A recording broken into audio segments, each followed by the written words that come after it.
Even with the internet, cell phones, and satellite communications, even as global transportation and medical breakthroughs bring the corners of the world closer together, there are still over 300 million people living without God's Word in any form. For them, the world is still unexplained. God remains unheard. He remains unheard in Ugandan churches, struggling to understand Christ's teachings in a language not their own. It was just like God visiting on Sunday. And I thought, these scriptures don't even make much sense. A lot of what was being preached wasn't so clear because these scriptures were in another language. In Bangladesh, where spiritual ground is fertile, but language communities wait. Bangladesh is like the hub for NGOs. It's not the hub for Christian work yet. And this soil needs to be plowed. There are lives that needs to be changed, and their lives to be impacted, their lives to be touched. And there are tribes in Bangladesh that people haven't reached out to yet.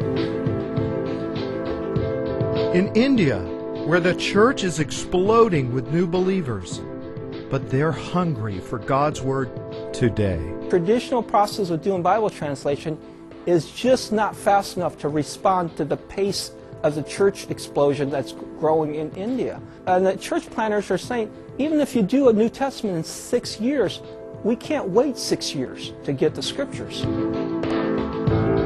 In Panama, where people perform ancient rituals, trying to connect to God. Their concept of God is a God who created them and left them to exist on their own, but also in order for them to gain access into heaven, they need to fulfill various rituals that are a part of their culture, some of them very evil rituals. In Kenya, where they place their hope in the worship of false gods.